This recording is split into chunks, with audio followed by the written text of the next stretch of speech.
नाशिक लैंगिक अत्याचार आणि धर्मांतर प्रकरणातील निदा खाननं गर्भवती असल्याचं नाटक केल्याचं बोललं जाते. अटक टाळण्यासाठी तिनं गर्भवती असल्याचं नाटक केलं. फरार निदा खानच्या शोधासाठी एसआयटीची 3 पथकं तैनात आहेत. मोबाईल बंद असल्यानं तिचं लोकेशन ट्रेस करण्यात अडचण येते. निदा खानच्या अटकपूर्व जामीन अर्जावर आज सुनावणीची शक्यता आहे. दरम्यान याबाबत निदा खानच्या डॉक्टरांशी संवाद साधलाय आमचे प्रतिनिधी शुभम कोळी यांनी. नाशिक धर्मांतर प्रकरणामधील जी मुख्य आरोपी आहे निदा खान, ती मुंबईतील याच रुग्णालयामध्ये जे आहे ते उपचार घेत होती. पाहिलं तर ह्या रुग्णालयामध्ये जे आहे ते निदा खानने तब्बल 2 वेळा उपचाराकरिता ती आली होती आणि ह्याच कॅबिन मध्ये पाहिलं तर उपचार संपूर्ण ज्या निदा खान वरती जे आहे ते सुरू होते. तब्बल 2 वेळा उपचार निदा खानने ह्या ठिकाणी घेतले असल्याची एकंदरीत माहिती जी आहे ती मिळत आहे. काल देखील मुंब्रा पोलिसांनी या ठिकाणी जे आहे ते छापेमारी जी आहे ती केली होती, चौकशी देखील केली होती.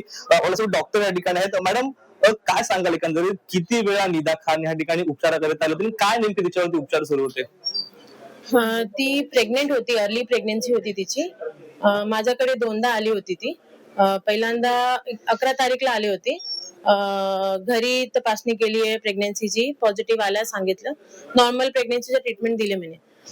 त्याच्यानंतर मंडेला आली ती 13 एप्रिलला, सांगून की तिला प्रॉब्लेम होत आहे ट्रॅव्हलिंग मध्ये, पोट दुखते, वीकनेस आहे, गिडीनेस आहे, हे सगळं सांगून तिने सांगितलं. मला रिक्वेस्ट केलं की मला एक थोडासा लीव्ह पाहिजे. तर मी तिला 1 वीकचा लीव्ह प्रिस्क्राईब केले. तिने रिक्वेस्ट केला की ही लीव्ह वाढू शकते का, 2 आठवड्याची, नाही तर जास्त मिळू शकते का. मी सांगितलं की 1 आठवड्यानंतर मला परत येऊन दाखवा, मी असेच करणार, परत वाटलं तर परत हे एक्सटेंड करणार लीव्ह, नाही तर नाही करणार.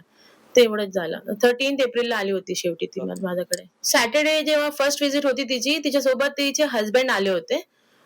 सेकंड व्हिजिटला ती एकटी आली होती 13 एप्रिलला एकटी. गिडीनेस होता, वीकनेस होता, ट्रॅव्हलिंग मध्ये प्रॉब्लेम येत आहे, ट्रॅव्हलिंग वेळी पोट दुखते, हे सगळं सांगितलं तिने मला. तर त्याच्यासाठी रेस्ट दिले होते मी.